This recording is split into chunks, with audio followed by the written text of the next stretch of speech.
Pemirsa, 1 tahun berlalu sejak Agus Raharjo memimpin KPK. Dalam rentang waktu tersebut, berbagai kasus besar telah ditangani jajarannya. Dan apa yang menjadi targetnya di tahun 2017?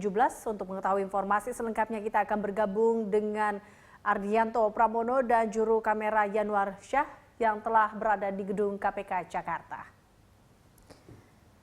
Ardi, apa saja target dari Agus Raharjo di tahun 2017 nanti?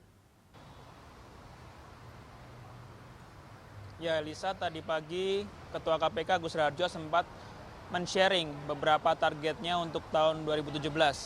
Seperti yang telah kita ketahui, sudah 1 tahun Agus Raharjo memimpin KPK bersama jajarannya dan dia mengharapkan hasil yang lebih baik di tahun 2017. Target yang pertama adalah menyelesaikan 100 kasus yang masih mangkrak hingga saat ini, di mana kasus-kasus itu antara lain adalah kasus mengenai suap di Komisi 5, kemudian ada kasus suap di Bakamla yang baru saja diproses, kemudian juga ada kasus suap EKTP yang menyangkut berbagai pihak yang memiliki reputasi di negeri ini. Kemudian juga tadi dari Ketua KPK Agus Raharjo sudah menegaskan bahwa untuk menyelesaikan 100 kasus dalam waktu 1 tahun bukanlah hal yang mudah. Namun meski begitu, Agus Raharjo berjanji akan berusaha semaksimal mungkin untuk menyelesaikan target-target ini.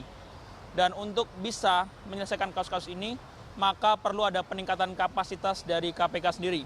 Oleh karena itulah di tahun 2017 ini nantinya KPK akan merekrut beberapa staf baru baik di bidang penyidikan, penyelidikan, dan juga cyber staff.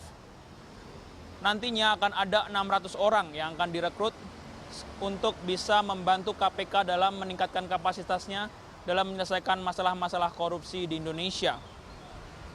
Agus Raharjo juga menambahkan bahwa nantinya perekrutan 600 staf baru ini juga bertujuan untuk bisa membantu KPK menghentikan kasus korupsi melalui jalur-jalur cyber, terutama sistem online, di mana saat ini banyak pelaku korupsi yang sudah lihai untuk memanfaatkan jalur-jalur online atau cyber ini, baik untuk korupsi maupun menerima suap.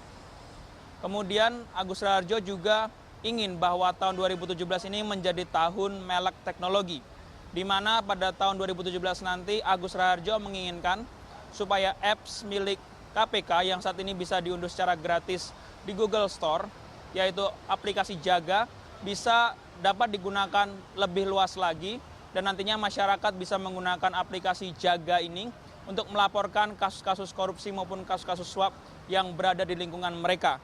Terakhir, Agus Raharjo berharap nantinya akan ada suatu koordinasi yang lebih baik dengan kementerian-kementerian untuk bisa melakukan pencegahan aksi korupsi. Demikian Elisa yang dapat saya sampaikan. Kembali ke studio.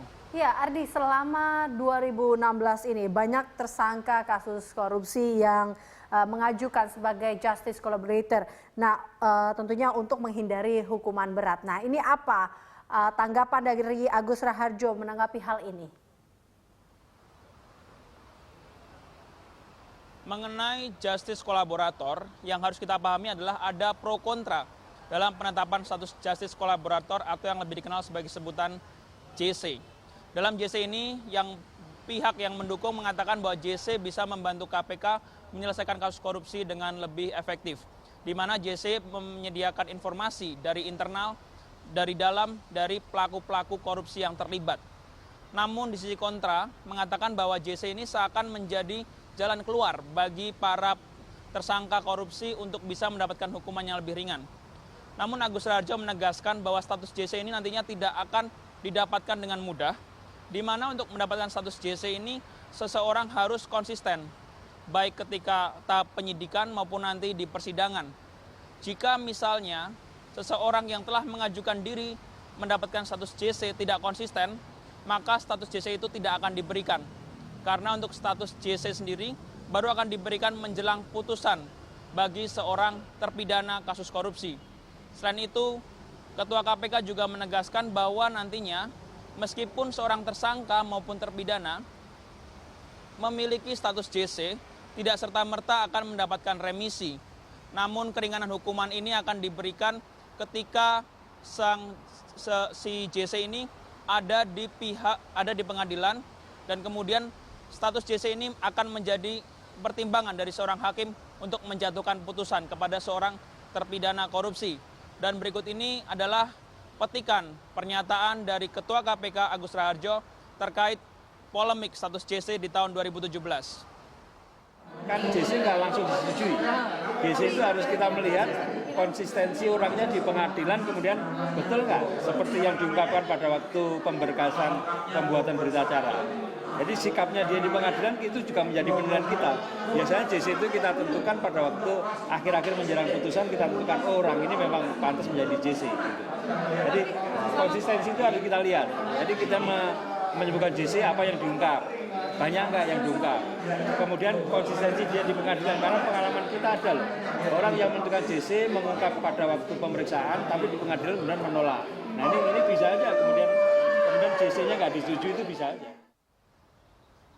Dan dari petinggi KPK sendiri termasuk Agus Raharjo berharap bahwa pemberantasan kasus korupsi pada tahun 2017 akan berjalan lebih maksimal dan bahkan meningkat lebih dari 100%. Demikian laporan dari saya langsung dari Gedung KPK Jakarta. Kembali ke studio bersama Elisa Hasan. Baik, terima kasih Ardi untuk informasinya langsung dari Gedung KPK Jakarta.